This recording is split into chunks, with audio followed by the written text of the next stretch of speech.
have denied any claims of a cover-up or a decline in health that made him unfit to serve. News Nation contributor Sean Spicer, Republican strategist and former White House press secretary under President Trump, was one of the three witnesses at the hearing, and Sean is with us now.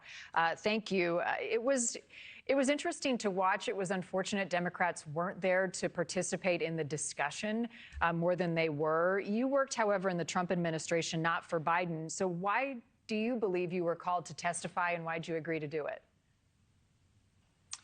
Yeah, it's a great question. I was asked for two reasons. One is to help explain the flow of information and understanding that the senior staff would have had with the President of the United States. And secondly, and this goes back to the clip you just played a moment ago, is to juxtapose how the president was covered, President Trump that is, during his first term versus Biden.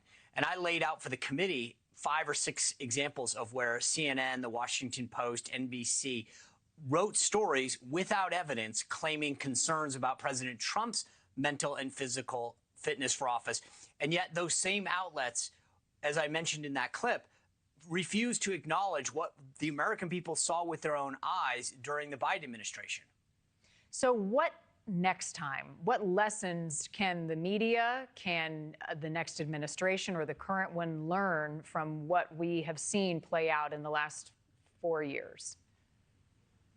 That's really a great question, because there is an element that we do need to look at the decision-making process, looking backwards, to find out if certain decisions were made with the president's knowledge. But I think you're asking a really important question about going forward. And one of the points that I made to the committee was that when Karine Jean-Pierre and the Biden White House stripped 440 hard passes of independent journalists to cover the White House Correspondents Association didn't say a word, not a peep. And the idea of the White House stripping accountability away from independent journalists, they always love to cloak themselves in democracy and the First Amendment. But at the end of the day, that was a telltale sign. The White House did not want additional scrutiny or accountability when it came to asking questions of both Karine Jean-Pierre, the press secretary, or senior staff. So that should have been a telltale sign. So that's number one. Number two, I think Dr. Kevin O'Connor, Biden's doctor, publicly stated that he was fit for office over and over again. Most of us with our own eyes, with no medical training, could see that he was suffering a decline. And so the question that should be asked going forward is, when the doctor certifies that, is there a degree of accountability that we can put the White House physician under to make sure that they're not just accepting what the president is saying, that it actually makes medical sense? So I think there's a few things that can be done going forward. But part of this, and this is the key question, one of the senators, I think it was Senator Cruz, showed a series of statements that Democratic senators and cabinet members made attesting to President Biden's physical and mental acuity. We know that was a lie. And I think the point is, at some point, if there's a cover-up, we need to do more to call it out.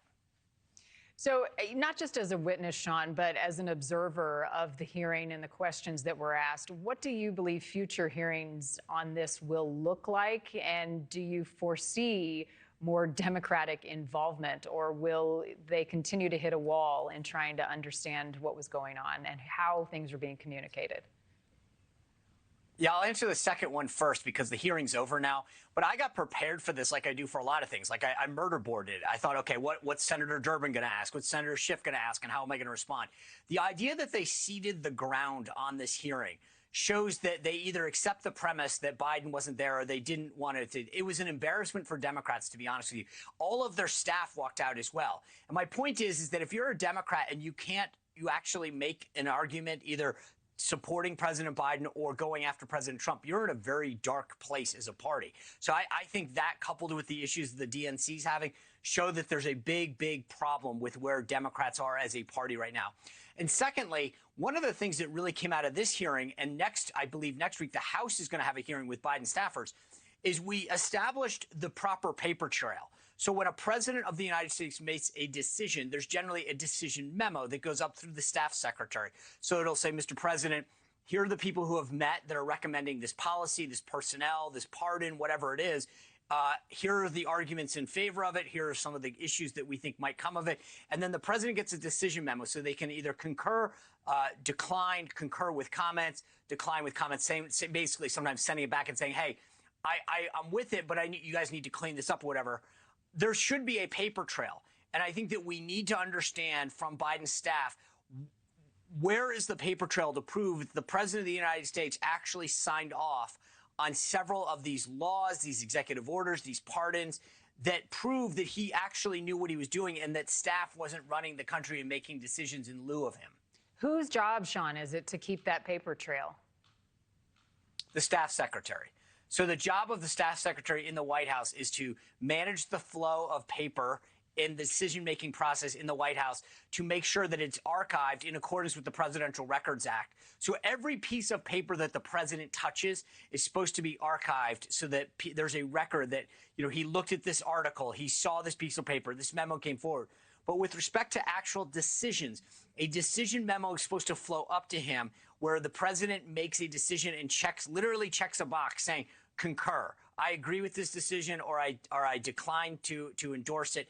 But there should be a paper trail showing that he himself made that decision. Whether the auto pen was used, to me, is secondary to this. But the question is, if the auto pen or any decision is made without the president's explicit intent, then that is a violation of law. That law, that executive order, should never have happened and could be called into question.